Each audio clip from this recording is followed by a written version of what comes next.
Namaste to all. We all know that Vidur was a very intelligent person and he gave very useful advices to Dhritarashtra in Mahabharata. So I was reading Vidur Niti, and many of the shlokas not only is used for or is useful for politicians and people who are in politics, but also for people like us who are living in day-to-day life. Although the knowledge is more than 5,000 years old, but I think we can relate many of this knowledge even to today's scenario. For example, some of the shlokas I read was very, very nice and I wanted to share with you. I made this video in Tamil some time back. I thought of making in English also. So, yes yodakam madhuparkam chagam cha mantravit prati ghrunati gehe lobad bayadata karpannayatova tasyanartam jivatam ahuraryaha. Jivatam, one who is living but his life is in vain. There is no use in that person living a life. Which person is that? From that person's house, a noble man, an acharya of Vedas, a learned Brahmana, if he is not taking donation of water or not taking honey, curd or donation of a cow. Normally we have heard about people donating Godan, cow as a donation to learned acharyas. So if a noble person is not taking these 4 articles as a donation from a person's house, then that person's life is in vain. Why they are not taking donation is because due to avarice, that person is an extremely greedy person, and also is a miser. Miser means in today's situation he has 1 crore rupees in his bank account, but for donating 100 rupees or 150 rupees, 200 rupees, he thinks 1000 times. This is extreme miserliness. So due to extreme greed or miserliness, or due to a fear, that noble person is having a fear to take a donation from that person's house. I don't know what fear, but due to some fear he is not taking donation. So that person's life is in vain. There is no use for that person's life, is what Vidur says. And we have to understand Vidur Niti is written by Vyas Muni. So it is also Vyas Muni's knowledge here that we have to understand. So we have to be always, the moral is that we have to be always ready to give donations to that people who are eligible to get donation. Who is eligible to get donation? For example, in the spirituality field, a learned Acharya of Vedas, Rigveda Mandal, 10th Mandal, Rigveda, says very clearly, I think 117 Sukta. A learned Acharya is the person who is eligible to receive donation from anybody else. If there is, suppose we are donating money to any XYZ Guru who is spreading anti-Vedic concepts, let's say anti-Vedic knowledge, we cannot give donation to those people. So we should also be aware that whom to donate and whom not to donate, what not to donate, etc. Next, Vidurji says, Chikitsakaha Shalyakarta Avakirni Stenah Kruro Madhyapo Brunacha Sena Jivi Shruti Vikraya Kakscha Brisham Priyo Apyati Atir Nodakar Haha.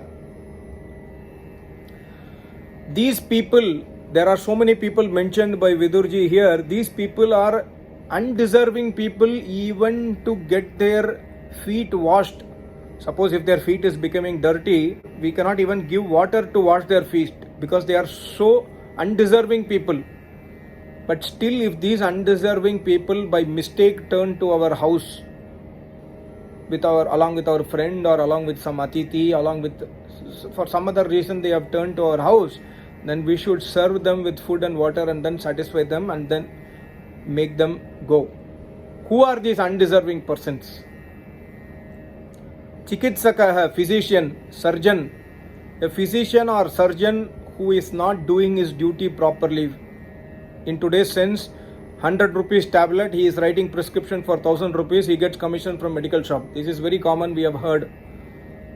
A person who is advising, a surgeon is advising that you have to do immediate surgery, but on reality that surgery is not needed because of commissions the greed of commission, he is doing this kind of activities. So these people are undeserving people. And then brahmacharya, one who has lost his celibacy. Any person who has lost his celibacy or not able to maintain brahmacharya as described in the Vedas. Even in the Grihastha ashram, we should maintain brahmacharya. There are clear rules mentioned in the Vedas. So if somebody has lost his brahmacharya, then he is undeserving person. Then one who is a thief, one who is wicked, one who is out of compassion, does not have any compassion to other living beings. And then one who is alcoholic, one who causes miscarriage. Miscarriage happens in several instances. If it's due to medical reasons that miscarriage has to be, abortion has to be done, that's a different case. But one who causes miscarriage, a lady is pregnant, somebody is harming to do for miscarriage to that lady. These kind of people are undeserving people. Then one who lives after serving in army, but in the war he has not fought for his country because of his greed that he has to live, he has to save his life. He is not doing war for his country, he is returning back to his home. These people are undeserving people, and most importantly, one who sells the Vedas. Shruti means Ved, Vikra means one who is teaching Vedas by taking money. That means if I'm not teacher of Vedas, but for example, I'm going to teach you Vedas, I'm opening a channel, that this channel subscription is 100 rupees, 200 rupees, something like that, whatever is the money. There are so many people who are having yoga class, 700 rupees per week, 1000 rupees per week.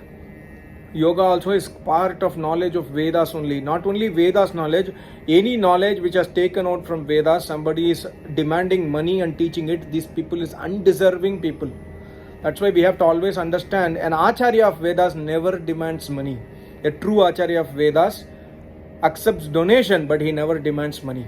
If we give donation out of our own love and respect, then it's a different case. So we have to be aware that these are very clear definition of undeserving people. So if we are undeserving people ourselves, we should try to correct ourselves as per this shloka. So if these undeserving people are reaching to our house also, Vidur ji says, please treat them with respect, honor them, give them food and water before they go home back. Do not throw them away. That's what he says.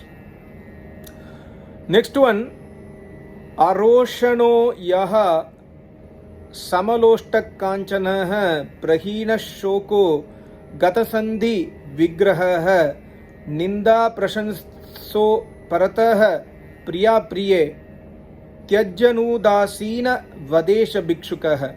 Who is bhikshuk? Bhikshuk means sannyasi, who is never getting anger in any situation. Like I made a video sometime back that Jaggi Vastev got anger on that anchor who asked us normal question. But here, who is a true sannyasi? One who is not getting anger at any situation. One who thinks lump and gold are same. For example, a person is donating 1 rupee, another person donating 1 crore rupee. The sannyasi, true sannyasi, treats everything equally. And one who is above grief, one who is free from friendship, free from quarrels, one who is free from both praise and blame. We are praising somebody, blaming somebody, that person, he is not cared, he is not worried, he is not having hatred on you. And one who stands alone out of the country, that means he is not in the crowd, he is standing alone, he is doing his tapasya. That person is a true sannyasi or a true bhikshuk. What a beautiful knowledge. Next is last shloka we will see for today. Na vishvaseda vishvaste vishvaste nati vishvaset vishvasad bhayam utpannam moolan yapi nikrintati. Moolan means root. Extremely good knowledge here. One should never trust an untrustworthy person. If you know a person is not trustworthy, never trust him. And also Vidurji says, neither put too much trust on a trustworthy person also, because the fear or the danger which arises out of such a trust will destroy you from the roots. So always try to maintain a healthy relationship, maintain a distance, have control on situations. Never trust anybody blindly, never trust over trust, or never trust an untrustworthy person. Extremely useful for today's situation also. There are so many other shlokas I don't have time to explain in this video. I will try to explain in the next video. Thank you so much. Namaste. Om.